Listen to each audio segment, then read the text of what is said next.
Welcome everybody to the longest titled episode we've had yet. I was trying to get 3 pages of title in there, but couldn't quite get it. I am Steve. With me as always is Jim. What's going on, Jim? And there is on the bottom of the screen there, you'll see Jason.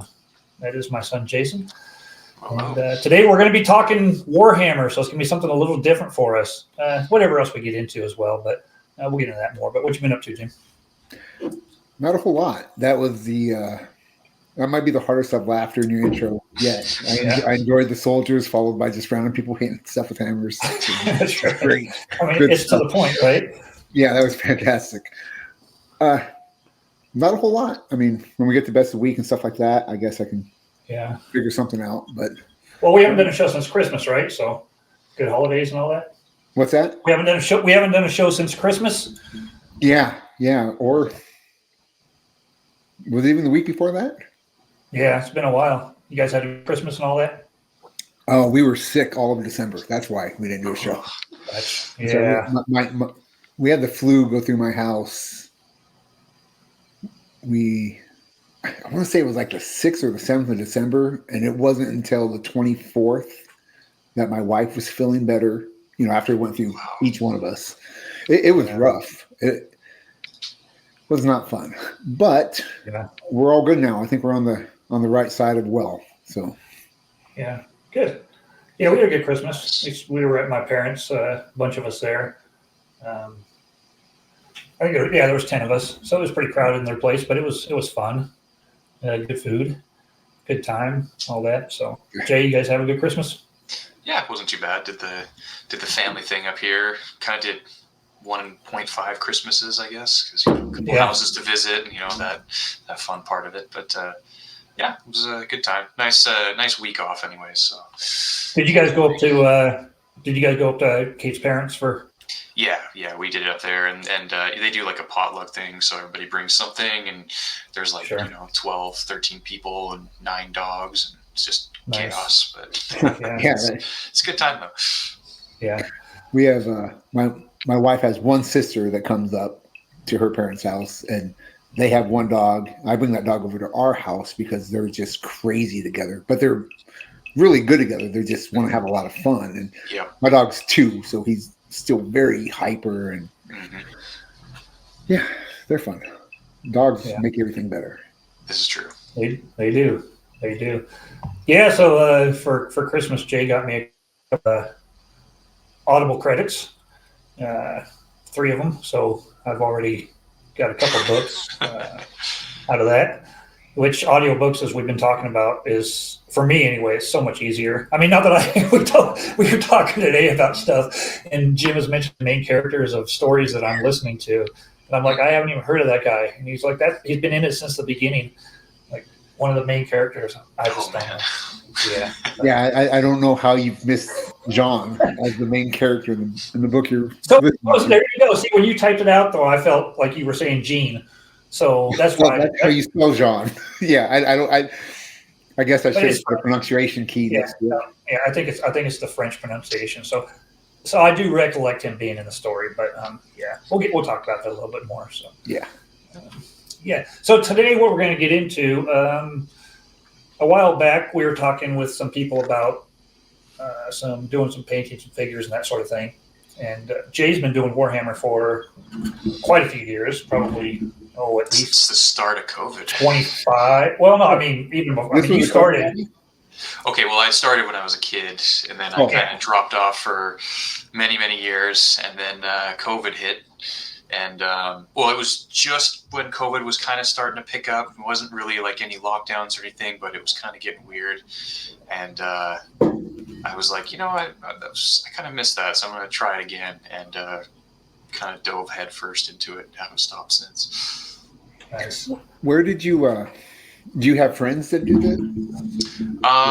No, I have a couple friends that are interested in it, but in terms of that community, that's a whole other side of things that I'm kind of into, I guess. But what got me back into it actually was a YouTube video that is now owned by Games Workshop, but I think it's still free. It's called Astartes, and it was a homemade set of videos that a guy did, and it's just movie quality video that he did, like maybe 15 minutes long, and it was so well done. I watched it when it dropped, and I was like, man, that's cool. And I was like, I really miss that. So I just went to the local hobby shop and picked up a box. Okay, so I guess my main question with the 40K was, it's a role playing game, right? It's a miniature war game. Do you play the game, or do you just paint? It's got a lot of different games in it. So there's the full tabletop game, which is Warhammer 40K. There's also the smaller scale, which is like what's called Kill Team. So it's like you'll have a group of like 10 models instead of like a huge table. It's very small and it's kind of tactical. And then they've got some other little board games and stuff. I've wanted to get more into playing. I just haven't really had the chance. It's, you know, you got to get out to a shop or something that has it all set up. Unless you have the room, which I might now. I may be able to get a table set up and have people come play sometime. But yeah, and then not to mention, COVID just kind of went to the back burner a little. So, you know. Yeah, well, you couldn't play during COVID. I mean, some people were playing online. There's a couple like simulators that you could get to play it, but it's not the same. I mean, it's at the end of the day, it's about the models and. Well, and I'm assuming about socialization. You know, it's absolutely doing it with people. So, yeah. Oh, that's great. Now there's a role playing game. Now, when I think of a role playing game, I think of a game that I don't need models for. 40K, do you have to have the models to play? I mean, most of the, actually, I should say all the games, yes. I mean, people will proxy stuff.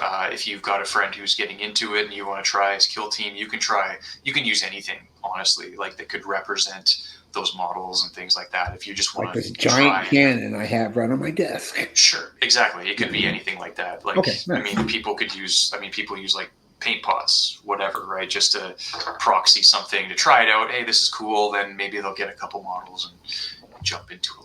So is it the same as, now I'm just jumping right into questions, obviously. No hesitation here. Is it like D&D where you roll dice to? So everything is, it's a phase-based system. If you're playing full 40K, so your turn, so it goes, turn back and forth. Usually there's 5 phases or 5 rounds of turns. So you have your movement phase, there's a psychic phase, shooting phase, charging combats and stuff like that, but it's a dice-based game. Yes, so there is luck involved. Well, yeah, there's lots of ways to modify and change things and help your odds. The pros will do everything they can to eliminate dice rolls, to guarantee things. But at the end of the day, yeah, it is still okay. Yeah, a based game. I wasn't actually sure about. This is probably the least game that I would consider like an RPG or a tabletop game that I know about. I know. Yeah, it's like considered, basically they call it a war game. There is also an RPG game. It's actually a third party company that does it, but they're licensed through Games Workshop. But they make books like D&D has. They've got all the different books and campaigns and things like that.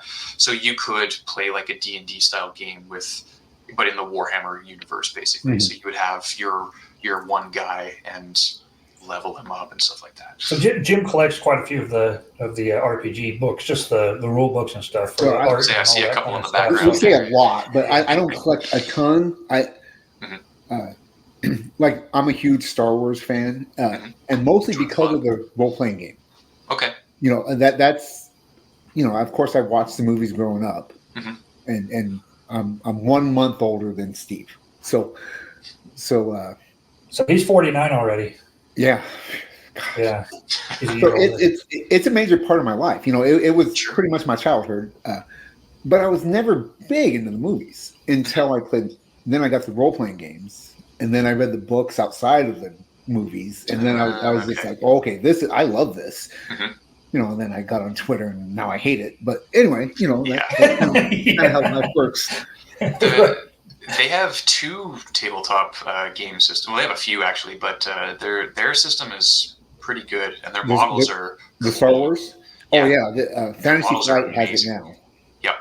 Yeah, and that's a great system. It's completely story based. It's a kind of like cooperative between the GM and everyone. Everyone can tell the story. That's what makes the game so much fun. Mm-hmm. So anyway, go ahead, Steve. I was going to ask you. There's a show coming out, right? Or is it a movie or a show? Oh, they have their own things that they're producing right now with their subscription service, but they just got all the paperwork signed with Amazon last month. That's what it was. So Henry Cavill is going to be producing something when nobody knows what, some kind of a show. Right. But apparently, and just today, a leak kind of got out that Amazon already has a show made, like an animated show. It's an intro to Warhammer, so it's going to be like a Black Mirror. Like every episode is a different thing in the Warhammer anthology, but animated, and it's all going to have like. So the leaks say that like the first one is going to be around Space Marines, and it's it was Idris Elba. He's going to be like the main character for this one, and so they're using some big actors, and so they're going all out. Apparently, I've seen a lot of people, the long time, the hardcore Warhammer or 40K people are upset that it's becoming more mainstream because they kind of like as their own little niche, which seems kind of weird because that's going to happen in anything. It is. Anything you're involved in first, you're not going to like when other people it becomes mainstream. There's unfortunately there's a very loud group in the Warhammer community that's just, we'll say, negative about most things. There's some well-known YouTubers and stuff that all they do is complain. It doesn't matter what Games Workshop does, it's wrong. And yeah, I get it. They don't want it to be mainstream, but at the same time, don't you want more people in the community to play with and have fun? Because experiencing like a tournament, for instance, like one of the big Games Workshop tournaments where there's like 2,000 people. I mean, it's crazy. Everyone's there. Everybody loves everything. You're checking each other's models out. You're talking Warhammer. It's a lot of fun. So the more people in, I think it's the better. Right? It's like the San Diego Comic-Con. When it was just comics. Everyone was. Now it's everything, and I wish it was just comics again. No, you don't. No one wishes it was just comics again. You can go to like one of those other small comic shows again if you really want that, right? I mean, yeah, exactly. So, all right. Well, before we go any further,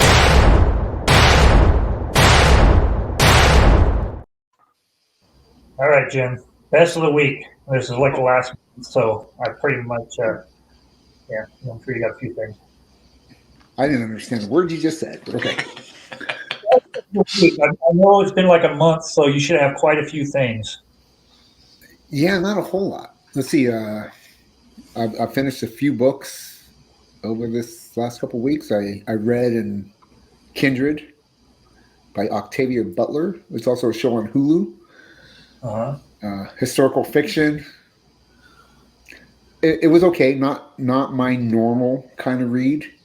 I kind of read to forget about reality, let alone have it slap me in the face, I guess.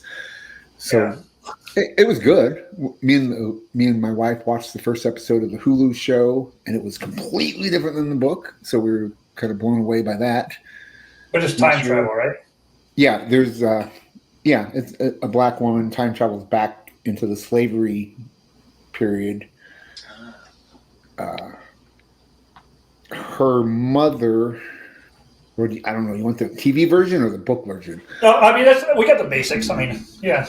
Yeah. Okay. So she goes back to save a white man that becomes her great grandfather. Anyway. Gotcha. Okay. So the only time she gets pulled back in time is when his life is in danger, and the only time she goes back to her present time is when her life is in danger.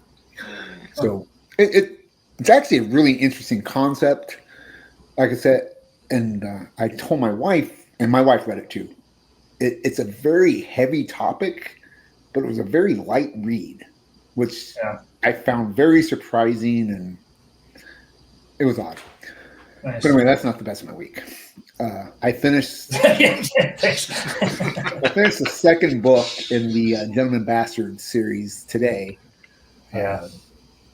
Red Seas Under Red Skies. Well, you hadn't even started the first one during our last show, I don't think. So.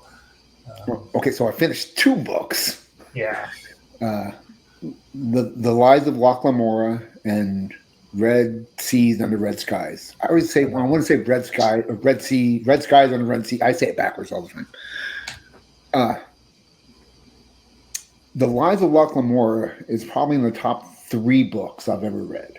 I really enjoy it. It's like an Ocean's 11 in a fantasy setting. Just, I love the characters. The second book wasn't quite as good for me as the first book. But like I said, I love the characters, and I will watch them play bingo in the third book. I have to. I just really like these characters. There's just everything I want in movies and books. These characters represent. It's the best bromance I've ever seen. It's me and you on pages, Steve. Really? Is that good? No, not that. Nothing's that good. That's awesome. Yeah, I mean, I know you've been loving it. You've been talking about it. I'm almost halfway through the first one. So if you get, when I got to 50% of the first one is when it really kicks in. And I mean, up until then, I was like, well, this is good. Yeah. But, and then at 50% on, I was like, yeah, I'm in. Right. So, and I think you'll get there too. I think you'll really enjoy it. I think so. I mean, you know, for me, I've been talking about Mistborn because I read the first one, The Final Empire. It's a really cool book, and which is the first book I've ever recommended without reading. By the way, yeah, it's like I'm looking for a fantasy book to read. It's like I've heard Mistborn's good. I've never read it, but you should give it a try. I just threw it at you. Yeah, really good. So enjoying that a lot. I'm doing all. I think I mentioned I'm doing all audiobooks for the most part because now when I read on paper for like 5 minutes, unless the room just has like sunlight blaring down on it, my eyes start getting tired and I fall asleep. So it's bad. It's bad. So I listen and read at the same time. Right. Yeah, I don't understand the purpose of that. I don't fall asleep and I understand everything. Because right. when I'm listening, I tend to start thinking of like, what are we going to eat for dinner tonight? What's my wife cooking? You know. So it's like an audio book with subtitles, basically. Pretty much. Yeah. That's funny. when I do, which is known as a book. Yeah. So when I'm walking to the hog barns, I listen, you know, and then I have to go home and find the spot in the audiobook because they're not synced up, and it makes me mad. But I'll usually have one audiobook on the go and I'll have a reading book on the go, like 2 separate ones. So if I'm out walking the dogs or, you know, I have to go do something, audiobooks in the headphones, but before bed, I'm reading something else. But so I'm the exact same. Well, I have 3. I'm reading Harry Potter to my oldest son. I'm reading The Chronicles of Narnia to my youngest son. Nice. I'm reading Star Wars Vector Prime with Steve here. Again, I've read it before. And then I'm also listening. Well, I'll start the 3rd book of the Gentleman Bastard series later tonight, probably. Right. So yeah, I have 4 books going. You know, and I'm really surprised how easy it is to not get them mushed together. Yep. I am really surprised at that. I thought I would have a big problem with that. No, yeah, not so much. So outside of Mistborn, I started the Darth Bane trilogy, and nice. That is awesome. Loving it so far. I think the chapters are very short. I think I'm on like chapter 12 and it's like 2 hours in or something. But I have a much better understanding of the card game. I feel like I could go sit down in a cantina right now and play it and kind of know what I'm doing. So back? Yeah. No, okay. Yeah. Because they go really descriptive into that, and like the 3rd chapter, you know, the whole thing is around the card table, and yeah, really good. So I'm gonna get. I don't remember that at all. No. Am I supposed to send you the 2nd and 3rd book? Well, you said you were going to send some stuff for me to put on eBay for you, and you were going to send the books with it. But okay, that's what. Because the audiobooks are all abridged for most of the Star Wars stuff. The Star Wars Legends stuff is terrible. Really, they're changing it up for the audio stuff. Yeah, they're all abridged. So all the book are like 4 hours of. Well, no, that's the new Jedi Order stuff. I don't know about the Bane trilogy. Yeah, it was the same. Yeah. It's the same. Yeah. So the Oh no, the main trilogy is full. It's the full. Yeah. the New Jedi Order stuff, that's all abridged. Right. I don't understand why. I mean, why are you going to write 14 or 19 books in a series and then abridge them in the audio? Yeah. No, it was like Don't want to pay 22 the voice hours of actor audio. so much money. Yeah, well, I guess. Right. Yeah, absolutely. You're probably right there. The nicest part about the Star Wars stuff is that it has the music and sound. We talked about this. Oh, that's nice. Sound effects That's cool. in the background and stuff. Yeah, which makes it. You're in the cantina. You're in a cantina. You hear the starships flying around. Just the chatter in the background, that sort of thing, makes it really cool. Other than that, I think we have 7 episodes of Lost season 6 to go. How many rounds is this now? I am so Oh, impressed. this is at least probably 14, maybe every year since the final season. So 13, yeah. So I'm curious. Which, actually, Jay, too? we never watched it, and when we were in England, Jay came over and I got them like, into it. It was my fault. DVD. We were in like season 2, I think, and we just went upstairs and binge watched it on the TV upstairs for like the whole week he was there or whatever it was. And well, yeah. I'll say this: if it wasn't for Steve, I would have never watched it, and I loved it. Right? Yeah. Yeah, it was one of those when it was like on air. Some people were really into it, and others were like, "Nah." Kind of whatever, but I feel like most people, if you kind of give it a shot, it's kind of from what I can tell, that depends on my age of what age I was in my life, So that came. Yeah. When did that come out? The first year, 2004. Yeah, I was out of the army. I wasn't drinking and looking for skirt at that time. 2003. Yeah. Yeah, I don't know. Yeah, but it was. Yeah, but I was still drunk all the time, and obviously Tourette's. Wow. Yeah.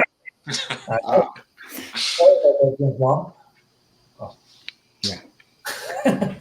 Yeah. So yeah, we're into that. Almost done. It's just as good every time. I'm finding. Sometimes I really hate Jack, and sometimes I just hate him a little bit. Who? So, Jack. Yeah. Yeah, Jack's pretty annoying. I just have such a hard time with the first season. The first couple seasons I find really difficult to get through. Well, the first, I guess. Once Juliet comes on the scene, that's when we were really invested. Especially because we hated Sawyer. I don't know if you've ever watched this show, but I particularly hated Sawyer. I just could not stand him until Juliet came into his life, and it might have actually been the heavyset guy. I can't think of his name right now. Hurley, thank you. Hurley, yeah, yeah, and he changes every character in that show, so for the better. Yeah, he makes everybody more likable. He makes everyone better in that show. Yeah. Well, that's why he gets the island, right? So, yeah. Well, so anyway, what have you been reading then, Jay? So I just finished as it's a Warhammer show, of course, I am still trying to get through all the old and somewhat new books from the Warhammer stuff. So for the history, there's the Horus Heresy, which is like the history of Warhammer. Which I started reading on your recommendation. Yeah. Yeah, there you go. Which is like leading up to what the tabletop game is today. So it's the year 30,000. The game is in the year 40,000. So 30K. Warhammer. Yeah, so it's 30K, and there's a tabletop game for that too. So they have a whole different line of models. Money making scheme. Oh, it's a pyramid scheme. It's a $1 billion company. They are making crazy money, but so they have the tabletop for 30K and all the different models, and then there's 40K, and they don't mix. There's a couple models that do, but for the most part, they do not mix. Really? Oh, yeah. But so I got through all the Horus Heresy, or I had a reading guide, because there's some that really aren't that important or that great if you don't care about certain groups or whatever. But now it's moved up to the Siege of Terra, which is like the end of the Horus Heresy. So it's gotten to the point where now the war is on Earth, and I'm down to like the last 3 books right now. So we already know how it's going to end, or if you know the lore, you know how it goes, but just hearing the story is kind of cool. And then audio-wise, I got through the third modern 40K book, which is it's from the Eisenhorn series, which is he's an inquisitor for the Imperium. So he's like a dude that just goes around and makes sure the planets and the humans are doing the things that they're supposed to be doing, and it's kind of like a detective mystery actiony kind of series. It's a lot of fun. It's a 3-part series, and it's what most people are speculating that the Amazon show might actually be about. What are the books in that series called? So it's called Eisenhorn, and then something else underneath it. Trying to remember the name of the 3 of them now. So there's only one book in the 40K realm that's even on my radar as far as like I hear good things, and Xenos, Xenos. Xenos. Okay, so that's in one of the. I think that's one of the Eisenhorn books. So what they call Xenos is those are basically aliens. Basically, anything that's not human in the Warhammer world is a Xenos. Is classed as a Xenos. And Eisenhorn is a part of the Inquisition that focuses on Xenos stuff. So making sure humans don't have Xenos technology, they're not, interacting with other races, etc. Okay, yeah, that's the only book in the 40K realm that I've, I watched some booktubers, I guess they're called. I don't know, where I try to pick up books and stuff, and so this one came up, and the review I was watching was like, well, I knew nothing about the 40K, and I had pretty low expectations, but you know what, this book is borderline great.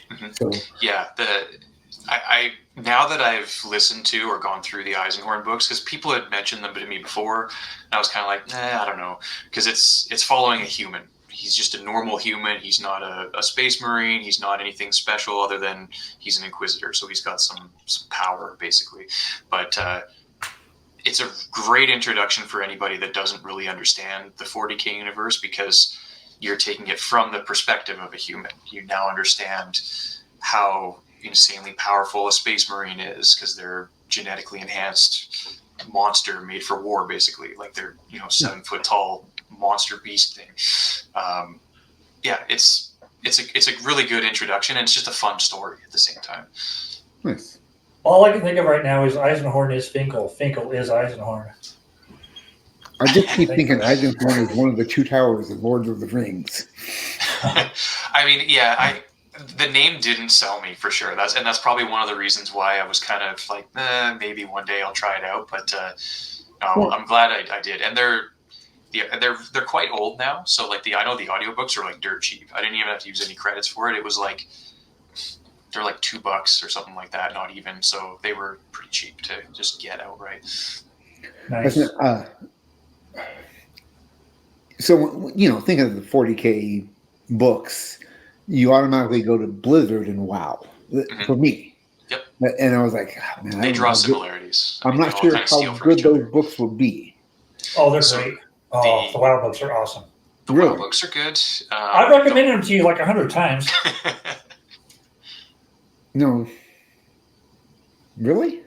The WoW books? Yes. Okay. I know you have at least twice that I've seen on the show. Rise of the Horde. Yeah. You got to do that. No, I'll be darned. I honestly don't remember that. Of course, I'm drunk. It's in the. I'm going to find them in the messages too. Every time I've messaged it to you. That's right. In the 40K library, there's so many books. It's because they've got. I mean, they publish their own. So Games Workshop, they've cornered that themselves too. So they have full control over their writers, like who's writing, what the story's about, because they control their lore 100%. So that's cool. Nice.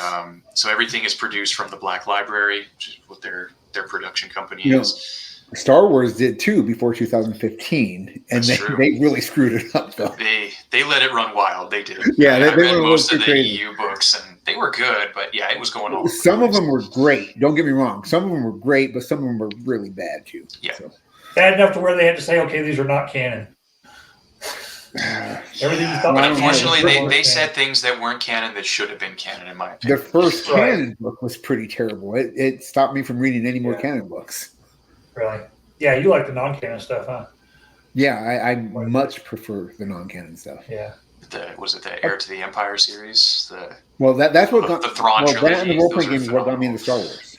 Yeah. The Heir to the Empire and the role playing game is what brought me into Star Wars. But no, Aftermath was the first book published when Disney bought them, and it's just not a good book. I made it 3/4 of the way through, and I was like, okay, no, I'm done. I was all excited too. I was like, I can stay with everything. I can stay up as long as I read everything that comes out from here on out. I was really excited, and then I was like, not so much anymore. Yeah, just not fun. All right. Well, let's go ahead and. Oh yes! Wow. Let's take a look at a couple things here. What do you have for us, Jim? You got anything this week? Well, I have my Christmas present, which is another book. Nice. Which, so me and my wife started watching the movie, and we turned it off 45 minutes in because nothing happened. The new one, you mean? Yeah. I agree. It's a slow movie, but a lot of people I know love it. Visually, it's stunning. I thought, I enjoyed just the cinematic part of it because I saw it in theaters, and I was just like, "Wow, this is incredible." But you're right; it's so slow. I honestly don't remember it. Yeah, 45 minutes in, and nothing really happened, and so so we turn it off. And I'm hoping I'm a much more patient reader. Like I can read description and be cool, and hopefully I can get to the good stuff because it's got to be there. It can't be a classic without being decent, right? I don't know. I mean, I feel kind of the same way about 2001 that you do about Dune, the movie. It's just like so slow and I don't remember the movie either. Other than the visuals of it and the time frame it came out, and I can't imagine. Your mom likes it a lot, Jay, but man, I can't. I thought you were going to say really mine. Stack up to how do you today. know? Yeah, it's like the first 15 minutes is just a ship approaching the station. Come on, just get there already. I mean, I guess I could fast forward, but it's got a pacing issue for sure. Then pacing issue, yeah. All right. Well, I also have a book, and you already mentioned this here, Jim. Where are we? This is Vector Prime, so I will be reading it. Oh, other way. This is the first New Republic or New Jedi Order book I've read. Everything else I've read is Old Republic stuff. So, yeah, looking forward to it. It's kind of interesting. I've read like the first 2 pages. So, but it's familiar characters, and I like familiar characters. Then took a nap. Yeah. So one thing they did good with that book is it's not till the second character that they introduced new character. Second chapter that they introduced new character. Oh, I need to stop drinking before the show. Yeah. It's not till the second chapter that they introduced new characters. Which is, right. Well, they've introduced a couple new characters. Yeah, you're right. They introduced a new Jedi. Right. Or whoever is, I can't remember her name, is helping Jaina pilot ship that Leia is kind of jealous of right at the beginning a little bit. But Mara she's Jade? Yeah. Yeah, she's new to me. She's new to me. I was going to say that's not the introduction of Mara Jade, is it? Yeah, you told me you've read the Thrawn trilogy. Dude, I read this one yesterday and I couldn't remember Sean. Okay, so no, I read it this morning. Mara Jade is like critical in the story, man. Mara Jade is a major character in the Thrawn trilogy. It's been quite a few years. I don't remember anything that happened. I remember I liked it. I don't remember anything that happened. So you might want to reread that. Probably. Yeah. Yeah, I've read that trilogy a few times. So she's Luke Skywalker's wife. Yeah. Oh, okay. I told you I read this or the other book this morning and didn't remember the guy. You're like, oh, he's a main character. Well, that's not this one. That's not even the right book. That's funny. Lives of Locke Lamora. Yeah. All right. So that's what I have for you. So looking forward to that. If I can stay awake, like Jim was telling me, I got to kind of condition myself to read a little bit more each day so I don't fall asleep. I mean, It sounds incredibly stupid, but reading stamina is a thing. Oh, absolutely. Totally is. I've unfortunately trained myself that I can't sleep unless I read now. So, but at the same time, if I'm even a little bit tired, I can only get like a page and a half, and I'm out. Well, and that's fine as long as I'm in my bed and I open up my Kindle or a book. I feel like, okay, I can go sleep now. You know? Yep. Because most of the reading's done in the morning. So. Yeah. So yeah, I'm definitely looking forward to getting through those books. There's so many of them out there that who's this I feel like character keep talking about? Sweet. So if I knew your mom wasn't watching Jim, I might have tried out a new. Might have seen if this meant anything on the show. That's right. Yeah. Sorry, Mom. So, all right. So what do you got, Jay? What do you have to show here? You got a couple. I mean, I got some stuff, I guess. So I just finished this little model over Christmas. This was one of their new little Christmas releases that they do. I don't know if it's going to focus there. Put my hand in there. There we go. The little Christmas goblin guy that they released just before Christmas. Just finished painting him up. So how long does that take you to paint something like that? So this guy, honestly, it was probably only maybe 4 or 5 hours. Wasn't too bad. I didn't go too crazy on it. I mean, it's just a small little goblin model. It's just fun, you know. Right. Let's see. So, but I've also got like, I don't think you guys have seen this one, but like my that Lord of the Rings diorama that I did of Get Off the Road. I think I showed you that, Jim. Yeah, you did. Yeah, so awesome. I just brought that back from my office because now that I'm moved in, I can trust that it's going to be safe here. Oh, you just moved to a new house? Yeah, we just moved basically at the beginning of December. So where in Canada are you? I'm in Vancouver, or North Vancouver. Okay. Yeah. So nothing. West Coast. But I know the area or anything. Yeah. I just want to throw that out there for everyone to come visit you. Canadian Seattle, basically. Yeah, that's a pretty good description. Yeah, that's awesome. So you've been painting, like, how many figures do you think you've painted? Oh gosh, I honestly don't know. It's a lot. I mean, it's a lot. It's a good few hundred at least. Did you keep your first one? Yeah, I still got my few originals kicking around. I mean, they're still packed up. I wish I could have busted out a couple of my, we'll say first ones that I've done like with my new, we'll say since 2020. I don't have any of my old stuff when I was younger. Unfortunately, I think it got sold. I think I sold it. So yeah, but I've every single one. I haven't redone any of them. So I haven't stripped and repainted. Oh, so that raises something that I never even thought about. Can you just like spray them with a base coat again and start over? You could. It depends on how it was painted before and how well it was painted. Because if somebody went really heavy on the paint, then your details are all gone. But depends what paint they use and if they've sealed it. If they used any kind of a lacquer, if they didn't, you just throw it in alcohol, leave it for about 24 hours, give it a good scrub, and you've got a fresh model, like you just rebuilt it again, and you can just put a new base coat and go at it all over again. There's like an anniversary joke there somewhere. But. What's the name of that guy on Twitter, Jim? That he's kind of getting away from figures now, but he's kind of the one that got you talking about it. John Spencer. That's it. Okay. So because he does a show too, right? Yeah, he has a YouTube podcast. Twitch. Okay, he's a Twitch streamer. Yeah, something like that. I don't know. I've never watched it. I've never. Right, but Twitter's about. So that's kind of what raised questions for you. What's that? That's kind of what raised questions for you about figures and got you kind of interested. Well, I've always been interested in painting and doing stuff like that. I know me, and I know it's kind of like putting a model together.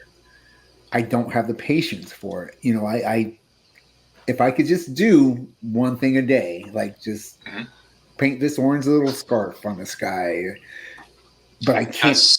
That's everyone has a different approach to the painting side. There's a lot of people that play and don't paint whatsoever. They'll either pay someone or they'll just put the basic paints on, and that's happy. They like to play. They don't care how their stuff looks. There's people that just paint and don't play whatsoever. I'm more so the painter than the player, but yeah. See, and I would love any side of this if I was around people. I live in pretty isolated area. That's the problem with me. Well, the painting side, the lore and the collecting side definitely is more of a solo thing for sure. Do you collect a lot of Warhammer stuff? Oh yeah. I've got everything I've painted. I collect up some building specific armies or whatever, but I build them up, I paint them. I've got an army that I may actually be looking to sell because I'm just like, I did it all up and I was like, it's cool, but I want to do other stuff and I gotta make room for it. So, nice. But, yeah, there's a lot to collect. This is a very smart business. They know how to make, exclusives and collector edition this and only available for 2 weeks to order. So like the Get Off the Road one, for instance, that Hobbit one, that was a special order only available for 2 weeks. And like, there was no set number. Like, you could get it within that 2 weeks and you had it, but it's not for sale anymore. They're never going to print it again. So in like 5 years, they won't reproduce that again and say, okay, the Christmas. They may do. It's not the big rib. Another made to order. It's not the big rib. Yeah. Yeah. They do that though. Like they pull stuff off the shelf or whatever. They'll say, this one's not going to be available. And like a year or two later, they'll do a special run, like a made to order run. See, so like, I bought the G.I. Joe when they came out with the classified figures. So I bought this HISS tank that they came out. And I don't know, it was $29 or something like that. But then they had a HasLab one that was, $200. I really want to see them side by side and know what the difference is between them because I'm not going to pay that much for something like that. But yeah, who knows? So I'm really curious when you say like special releases, if they charge more for this and that. I want to know what the difference is as far as. I don't have any idea. Well, so the special edition stuff, they still use the same pricing scheme as they would for their normal models. It's just it's only available for a certain reason. Okay. They do have more expensive things depending on the quality.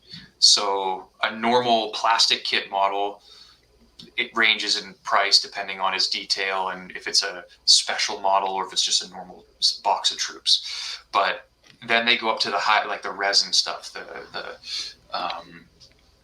stuff that it takes a lot longer to manufacture. It's much more higher detail. The price jumps very high. And they call those like expert models. So is there like a holy grail piece for you in the 40K Warhammer? Oh man, for everyone, it's the Titans are really the big ones, but those are upwards of like the biggest one that they have, the Warlord Titan. I think it's like $5 or $6 grand.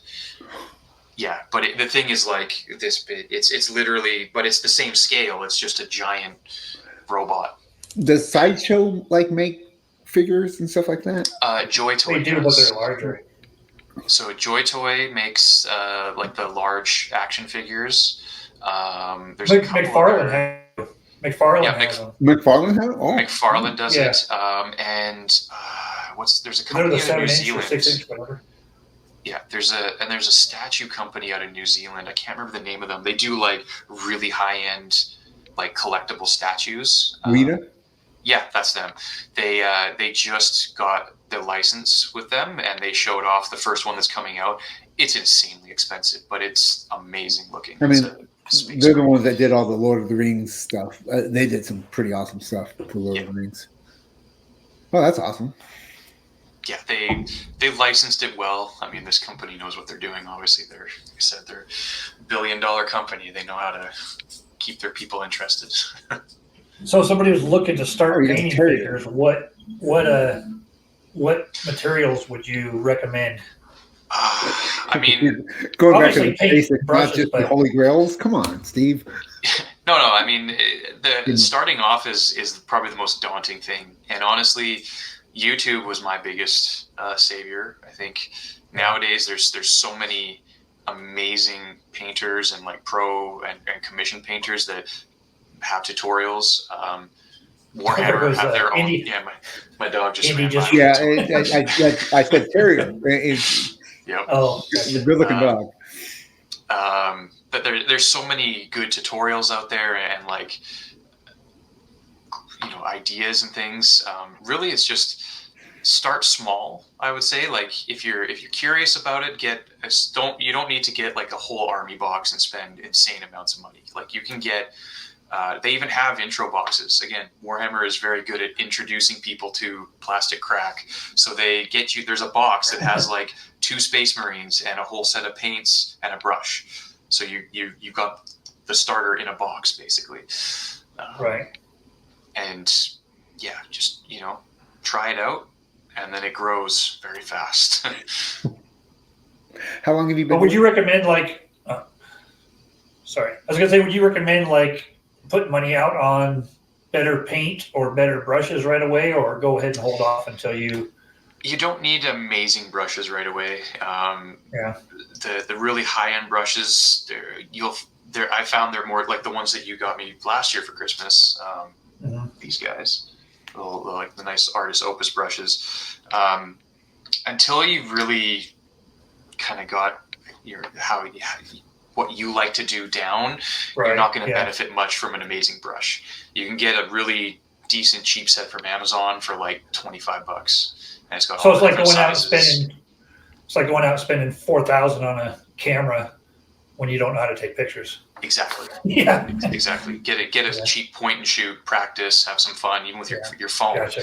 Get good at it, and then jump up to a DSLR. Gotcha. Same idea. Yeah. And the paints, I mean, they Citadel has their own paints, which is the Games Workshop company. They have their own paint range, but they're not the only one. There's a bunch of different paint companies out there that are much more reasonably priced. So when you buy, hello, I'm trying to see. Are you wearing a McDonald's T-shirt? I am. It's the original McDonald's place. Okay. So when you buy the figures to paint, does it come with a suggested paint palette? So if you go to their website, the box will have a couple, like it'll have like it's always, I might even have a box. Yeah, I got a box here. Although this is for some bases, but it's always got the blue Space Marine on there. That's an Ultramarine. That's the poster boy for Space Marines for Warhammer in general. So you're always going to see the paint scheme for the blue guy. But there are 18 different Space Marine chapters that all have different color schemes. And then from there, what's that? You have to mix paints. No, you don't. Okay. If you get into like the real, we'll say professional or competitive painting scene, sure, you're going to start blending and using a wet palette and things like that, which I do. It's fun. Once you learn to do it, it's not crazy, but you don't have to, not whatsoever. They have every shade of every color you could ever think of. That was competitive paint scheming. Well, that was the greatest sentence I've ever heard on this show. Competitive painters. So like there's lots of painting competitions out there. The holy grail for Warhammer is the Golden Demon Awards, which they have once or twice a year, where all the world's best painters are all submitting their pieces, and they have it up on like the Warhammer website afterwards. And these are people that are like art degrees that just do this on the side, or they're professional that they do commission work and they decide to submit a piece for competition, basically. Nice. Yeah, that's cool. There's so much to it, though. I mean, it's just crazy. There's so many facets. Like I said, there's people just love the lore, the books, the stories. The lore is insanely deep. Like it's the Horus Heresy books alone that I mentioned before. There's 50 of them. There's 50 books just for the Horus Heresy. There's another like 10 or 12 for the the end of that. The other books, I don't even know how many there are. Like and it's the lore is just super, super, super deep. There's great YouTubers out there that's all they do. They're lore channels. They just talk about Warhammer lore and what they know. So when I read Lord of the Rings, that was my biggest takeaway from that was like there's YouTube channels just dedicated to the lore of Lord of the Rings. The Silmarillion, and I was like, holy cow, how can you put out content every week? Yeah. Well, they do. Apparently, they can for Warhammer too. So that's. Yeah, I mean, I would say the Lord of the Rings like lore and universe is very large. The Warhammer universe is even larger. Like, cause think of it as it's the universe. Like it's crazy. Yeah, because you've it's got not just Earth, it's everywhere. Yeah, because now you don't just have humans. You've got all the different races that are involved in the galaxy. They all have their own lore and history, and the humans, of course, Earth and everything. We have the biggest, I guess, but yeah, it's deep. I foresee a huge explosion in the number of action figures being released on Walmart shelves here in the next 6 months or so. Why you think so? With the TV show. Yeah, with Amazon. I mean, the full show, they say, is probably like years out. Like, they're only just talking. But, yeah, it's going to be growing a lot, I think. Yeah. Are there any other... do you paint anything else? Other than Warhammer, you mean? Well, I know you did the Lord of the Rings, Yeah, I mean, so far I've only done Games Workshop models, but I've been thinking about doing some D&D models. I have a couple coworkers that play D&D that have kind of asked me if I'd, maybe willing to do a model or two up for them, and so maybe I will. But at the end of the day, as long as the scale is roughly the same, they're all kind of the same. So if you're good with your techniques and how you like to do things, it transfers to pretty much any kind of model. Yeah. Awesome. I mean, I suck at like the big stuff. Like, well, I shouldn't say the big, like the tanks, anything with like large flat surfaces.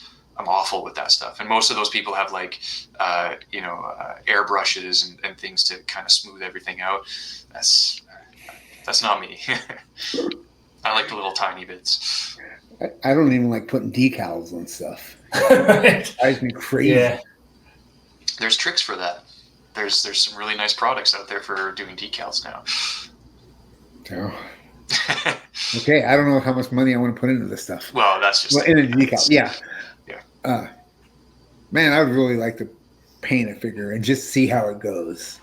Yeah. Well, I mean, even if you've got all the D&D books, the D&D has a really good series of like intro stuff too. Like you can get like a little box set with like one or two characters. Yeah, some really tiny little paint pots, and like I said, the best thing you can do is to just watch a couple tutorials on YouTube just to get some basic ideas on how, like, paint theory. Paint theory is the biggest thing. Learning how paint works and how to not go too thick or how things should be loaded on your brush. Once I learned that, it all kind of just fell into place. The science of it all. It really is.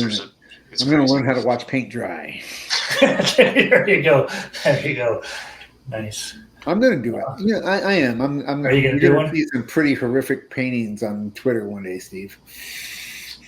I'm looking forward to it. I am. I'll be honest with you about how I feel about it too. Oh, it's going to be bad. I know it already. I have no illusions here. That's how it would be. Like you were talking about models. If I was to put like a car together, I'd show it. And there would be like glue here and door upside down over here. And just because I would also be in a hurry just to finish it. I mean, my model would be on blocks because somebody already showed it. I mean, you got, as long as you own your mistakes, right? I mean, I've got a few models that I can't believe I did it. Like I have an orc kill team. They're orc commandos, and I wasn't even paying attention to the models when I was putting them together. I tend to use the instructions as a guideline, but I like to make things a little, my own way. They call it kit bashing a little bit. one of the guys I didn't even look at until I put a base coat on, that his chest is completely shirtless, but I use 2 arms that have sleeves. So I'm like, great. Well, I'm stuck with that now. So I painted it up still, but like he was wearing armbands. I could have, I There you guess. go. But like, it's a goofy looking model, but it's an orc, so I guess he's kind of supposed to be goofy anyways. But Nice. Cool. So if you had to recommend one YouTube site, you said there's a bunch of good ones out there, like to start learning the lore. Start learning the lore. Wes Hammer is probably your best bet. He's actually one of the newer guys out there, American guy that I think he started kind of over COVID and he blew up pretty fast. But he explains simple aspects of the lore, video by video, and he's got some great stuff. And then if you go up to the real in-depth stuff, was it Luton? I think his name is. Hold on, I'll find his name here because he's got a number on the end of his name, I believe. Yeah, Luton09. He's crazy deep. LEUTIN 09. Way off. He goes crazy. Like he'll do 4-hour-long videos just talking about a specific aspect of one thing in the Warhammer universe. I'm gonna cross him right off my list. Some of the stuff is insane. Like I said, that's like next level. It's next level. Cool.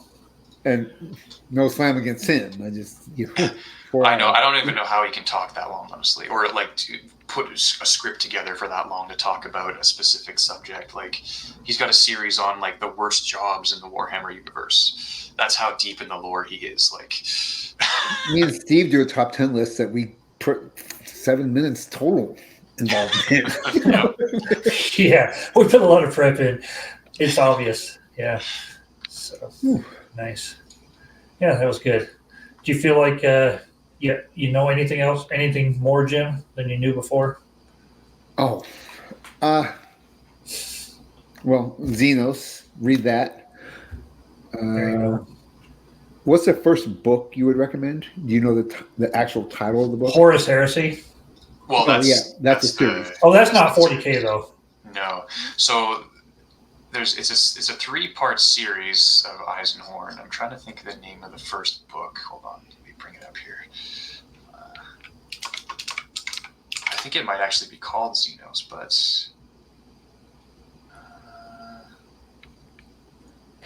here we go. Eisenhorn novel series. Yeah, Xenos was the first one. See what I did? Go. So that's I brought the information of the show. Yep. You did. Yeah, and I think Dan Abnett wrote all of them. They're great books. He's one of my more favorite writers in the Warhammer world. You remember him, Jim, because we made a Dag Nabbit comment. Yeah, Dan Abbott. Yeah. So like it. Oh, Dan Abbott. That's right. Yeah. We're very creative that way. Yeah, I'm going to end up reading that this year at some point. I'm not sure when. Man, all you have to do is say you want book recommendations, and you get them out the yazoo. Yeah, you've had quite a few. I already had just the last 2 days. Like 15, and now I got a list of like 40. Are you looking at reading how many this year? You said you want to read about 50 this year? I want to 35 to 50 is my goal. Yeah. Nice. That's a lot. I've got one. I got one down. So I'm going to try and remember one. If you can't remember who Mara Jade is, you're out of luck. Were they in the movies? No. If they weren't in the movies, I probably don't remember them. Yeah, but if you've read the books, you should remember them. Was she in the Ahsoka? No. No, she's not canon. She's not canon, but there was talk about them trying to like introduce her somehow. But they'd have to change the character because she would not be Luke's because Luke obviously didn't get married. Yeah. But the character they need to bring from the books is Talon Card. That's a character they can bring in at any time. Yep. And he's just a great character. I agree. Yeah, you don't even know who he is. Another major character in the. See, now, who's your favorite? Who's your favorite Star Wars character, Jim? Well, it's Lando. Wow. I've said for years it was Nien Nunb, and just because I got all ticked off at everyone being all high and mighty on Chewbacca when Nien Nunb did the exact same thing Chewbacca did. But now Lando's always been my favorite character. I've always liked the gambler characters. So yeah, gotcha. All right. Who's your favorite character, Steve? Mara Jade? Me? Yeah, definitely. Definitely. No, it's easy for me. Darth Maul's my favorite. I think he's just the coolest looking character, and I wish that he's just the coolest looking character. Yeah, so he's my favorite because of that. My favorite character. I don't care about their backstories. I just like the way he looks and his double-edged saber. Our whole show has been based off Warhammer 40K lore. I don't care about the backstory. No, I like lore. That doesn't make it my favorite. You know, I love the lore. I read the Silmarillion and I love that. Well, I didn't love it, but I love knowing more about it. Have you ever read that, Jay? Oh, I tried and I couldn't do it. It was just rough. It's like facts. It's not really a story in my opinion. Like, I don't know. It was just. So yes, and like if you make reading the Old Testament. Yeah, if you make it past the first couple chapters and you get through the creation of the world, you start getting into stories, and they're pretty good. There's some pretty good ones. And there's one chapter, I believe it's the 10th chapter, and it's pretty much a written map, and it's just terrible. Yeah. Geography. It's the only chapter I've ever read of a book where I was like, I am not only dumb, but it makes me not like this book. It makes me not like it. It's just, it's about people moving here, then moving here, and that's all it is. And then after that, it's good again. I mean, you got to think of it like short stories, and and that's pretty much, yeah. I mean, I found it useful just for the learning the hierarchy and like knowing that like the Balrogs were the generals of this kind of thing, and I thought that was Mayas. They were anyway. Yeah, there's a whole that's the cool stuff about it for sure. Yeah. It's not for everyone. I joined like Lord of the Rings Facebook pages and stuff like that, and I didn't really need to do that. It's. I think anything is as much as you want to put into it or that you think you can get out of it. And I got what I want out of it. I really enjoy. So for like 10 years, I made reading the Lord of the Rings my New Year's resolution. And I could never make it through Fellowship of the Ring. It was such a hard read. It's still the hardest read of everything I've read. That and The Hobbit. I did not like The Hobbit at all. and I know Steve does. So, but it was also pointless to me. But the Silmarillion, I actually got a lot of stuff out of it, and some backstory and some. So anyway, it's worth a read. I definitely don't think you have to read it. It's not something that I looked up like, oh, this made me look at everything so much differently. Not really. No, but basically what it does is it lets you fanboy a little bit when you're watching a show and you hear something that goes back to the Silmarillion. You're like, oh, I remember reading about that. Yeah, but like the Ring of Power is not even really based on that either. So they don't have the rights for the Silmarillion. So no, it's just the appendix of the Lord of the Rings. Yeah. So which to me, that was the best thing about reading the books was The Fellowship's my favorite movie. My least favorite book. And Return of the King was my least favorite movie, my favorite of the books. Figure that one out. Yeah. So if you haven't read the books, I do suggest reading those because it's I've read them all, The Hobbit, all through. Yeah. Okay. So yeah. I mean, it's different just enough to make it great, And I think what you didn't like about Fellowship though was you didn't like Gandalf in Fellowship at all. Oh, I hated Gandalf in the book. He was a jackass, man. He was not a good guy. I didn't like him until he became Gandalf the White. Right. So, racist. Yeah, no, it just and then what I don't like about the movies is they made, boy, this went off on a tangent, huh? Yeah. They made Pippin like a complete joke in the movies, and he's not in the book, even though he wants to blame him for it. He's not. I mean, he really didn't do anything I don't think anybody else would have did. And anyway, Hobbits are awesome. Anyway. Hobbits are awesome. I should have turned back on my facts. I could have had some fireworks. You would have had fireworks. You would have had it. So anyway, well, all right. I think we've pretty much run the course here, haven't we? Yeah, and then I just rambled for 20 minutes. Sorry. You did. Yeah, we'll just edit that out. We'll edit out we'll edit out like 40 to 80% of the show. No, actually, we don't ever edit it out. That's Jim's job. So Jim. I used to do it. I don't do it anymore. Yeah. No. Unless somebody says something really bad. We're usually not even that anymore. Yeah, but all right. Yeah, Jay, thanks for coming on and educating us a little bit on that. Yeah, happy to do it. Yeah, I will try and get back into Horse Heresy. I listened to the first couple chapters of that, and they're attacking the palace or whatever it is, which is really cool stuff.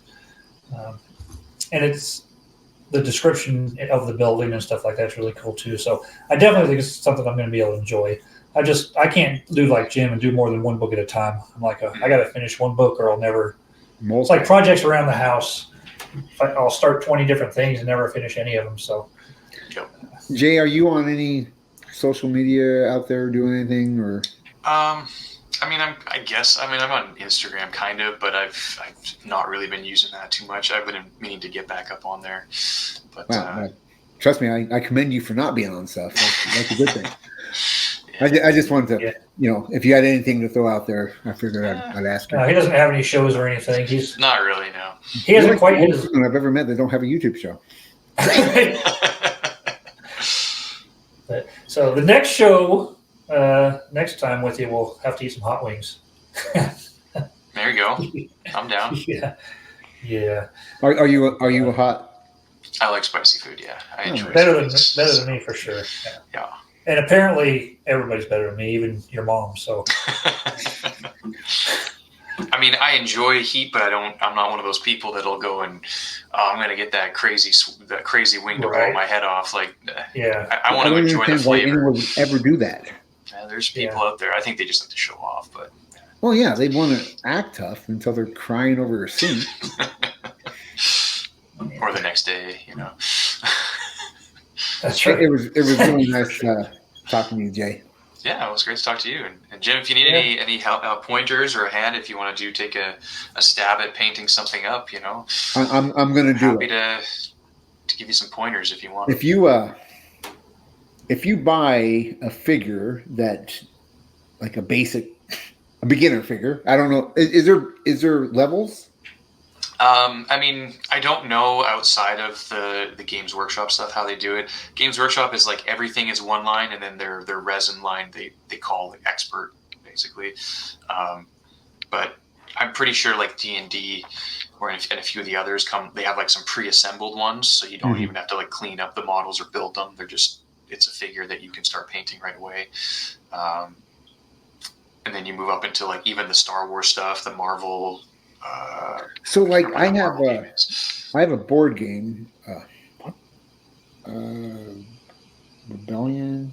Anyway, it comes with models, and they're not painted. Yeah, those are great too.